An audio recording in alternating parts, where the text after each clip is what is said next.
السلام علیکم ورحمۃ اللہ وبرکاتہ۔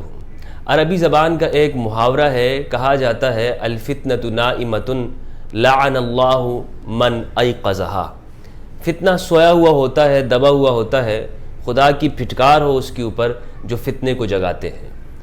ہوا یہ ہے کہ کراچی کے اندر مختلف فرقوں کے لوگ، پارٹیوں کے لوگ ایک جگہ پر جمع ہوئے اور انہوں نے شیعہ مکتب فکر کے خلاف وہ تکفیر کی، وہ کفر کے فتوے دیے اور میٹنگ کے اندر شیعہ کے مقدسات کو توہین کی، اور وہ عنوان یہ تھا دفاع صحابہ۔ صحابہ کے نام پر وہ لوگ جمع ہوئے، جس کے اندر تکفیری دہشت گرد جماعتیں جو پاکستان کے اندر بین ہے، کالعدم ہے، اور ان کے وہ رہنما جو مختلف دہشت گردیوں کے اندر ملوث ہیں، ان مذہبی رہنماؤں نے ایک تکفیر کا وہ بازار گرم کر رکھا ہے پورے پاکستان کے اندر۔ پاکستان کا امن و چین برباد کیا ہوا ہے، اور خدا جانے ان طاقتوں کو کون بار بار سامنے لے آتا ہے منظر عام پر۔ یہ غائب ہوتے ہیں اور پھر اچانک سے محرم کے دنوں میں اور ربیع الاول قیامت کے موقع پر یہ باہر آ جاتے ہیں۔ حالانکہ یہ جو مولوی آپ کو ایک جگہ بیٹھے ہوئے دکھائی دیتے ہیں، یہ مختلف فرقوں کے لوگ ایک دوسرے کو کافر کہتے ہیں۔ یہ فرقوں کے بھی بلکہ الگ الگ جماعتوں میں بٹے ہوئے ہیں، تقسیم ہیں، اور ایک جماعت کا بندہ، ایک پارٹی کا بندہ، ان کو جماعت کہنا بھی جماعت کی توہین ہے، یہ پارٹیاں ہیں، دین اور مذہب کے نام پر فرقہ وارانہ گروہیتیں ہیں، اور خود یہ کہتے ہیں کہ ہم پریشر ڈالنے کے لیے جمع ہوئے ہیں۔ پریشر تو یہ حکومت پہ پریشر گروپ ہیں۔ یہ پریشر گروپ کبھی کسی کو کافر کہتے ہیں، کسی کی مقدسات کی توہین کرتے ہیں، اور مختلف عنوانوں سے باہر آ کر مختلف جذبات کے خلاف اور مختلف مسالک کے خلاف یہ ایک واویلا مچا کے رکھتے ہیں۔ یہ وہ لوگ ہیں کہ جن کا ماضی بھی سب کو معلوم ہے، پوری دنیا جانتی ہے کہ یہ ان کا تعلق کہاں رہا ہے اور کس طریقے سے یہ پاکستان کا امن و چین برباد کرتے ہیں۔ ابھی ان کے اندر ایک شخص نے اہل تشیع کا جو کی اذان ہے، یہ کلمہ ہے، اس کو دہشت گردی کی اذان کا، تو یہ کھلم کھلا اسلام کی توہین ہے۔ یہ کیا ہو رہا ہے یہاں پر پاکستان کے اندر؟ پاکستان کو ایک دفعہ پھر فرقہ واریت کی آگ میں جھونکا جا رہا ہے، اور یہ جھونکنے والے یہی لوگ ہیں۔ اس سب کے سامنے یہ چہرے سب نے پہچانے ہوئے ہیں۔ میں عرض یہ کر رہا تھا کہ ایک دوسرے کے پیچھے نمازیں نہیں پڑھتے ہیں، اور آگ لگانے کے لیے، چنگاری لگانے کے لیے سارے جمع ہو جاتے ہیں۔ یہ ان سے اگر آپ پوچھیں دوسرے مسلک کے بارے میں، تو ان کے بڑوں نے فتوے دیے ہوئے ہیں کہ سارے کافر ہیں، جو ان کے ساتھ بیٹھے گا، جو ان کے ساتھ ملے گا، وہ بھی کافر ہیں۔ اب یہ کہتے ہیں کہ شیعوں کو چاہیے کہ اپنی کتابوں کو آگ لگا دیں، تو ابھی تک تو ہمارے بریلوی ان سے مطالبہ کرتے تھے کہ تم اپنے بڑوں کی جو ہے وہ کتابوں کو آگ لگا دو۔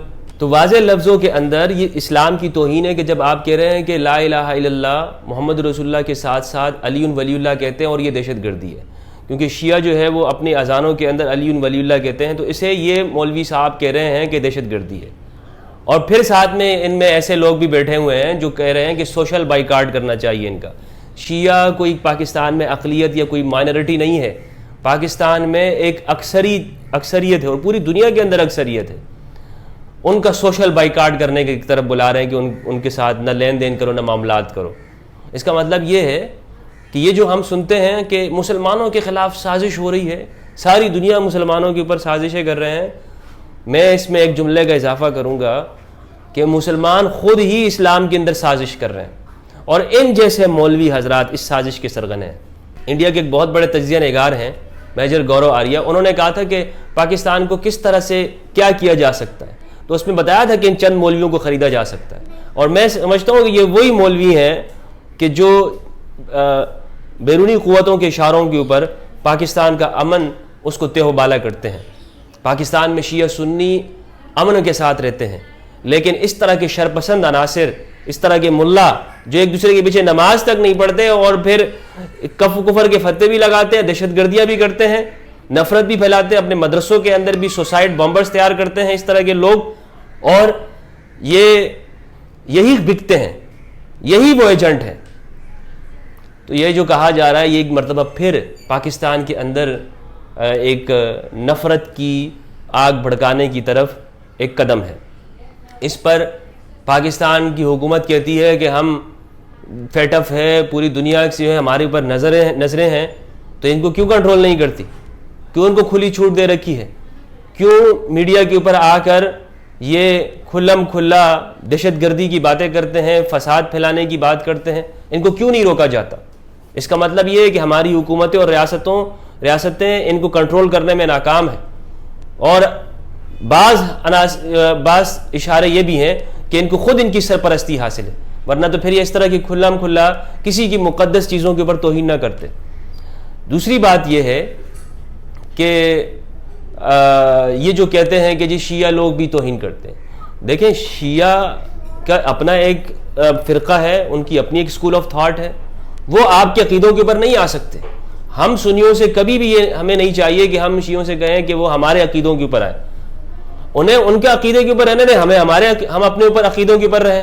ہم کیوں یہ مطالبہ کرتے ہیں کہ شیعہ بھی ہماری والی باتیں کرنا شروع کر دیں؟ تو پھر شیعہ سنی کا جھگڑا ہی ختم ہو گیا۔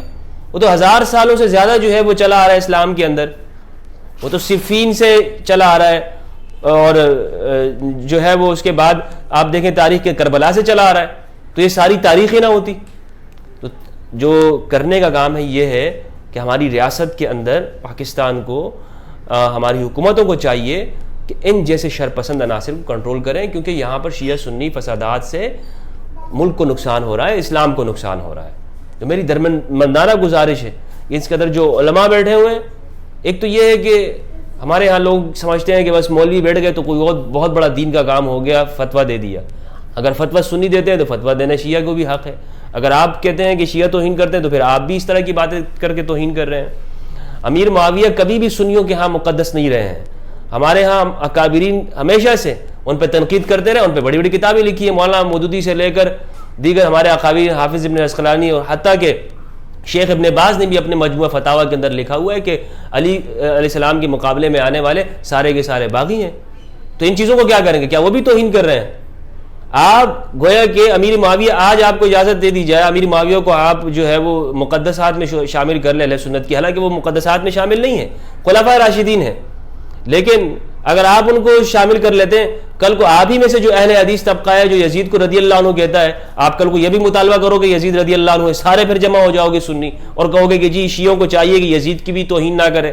تو ایسا نہیں ہو سکتا۔ جو چیزیں ہیں ان کو اپنی جگہ پہ رہنے دیں، جو 1000 سالوں سے جو مسائل چلے آ رہے ہیں ان کے اوپر باہمی ایک ہم آہنگی کے ساتھ پاکستان کے اندر فرقہ وارانہ کشیدگیوں کو نہ بھڑکایا جائے، فرقہ وارانہ چیزوں کو دوبارہ سے نہ لے کے آیا جائے سامنے میڈیا کے اندر، جس کی وجہ سے پاکستان کا امن اور چین وہ خراب ہوتا ہے۔ میری گزارشات ہیں، میں تمام مکاتب فکر کے لوگوں سے، اپنے اہل سنت علماء سے گزارش کروں گا کہ اس طرح کی ہر سازش کو ناکام بنائیں جو ہمیں شیعہ سنی سے لڑانا چاہتی ہے۔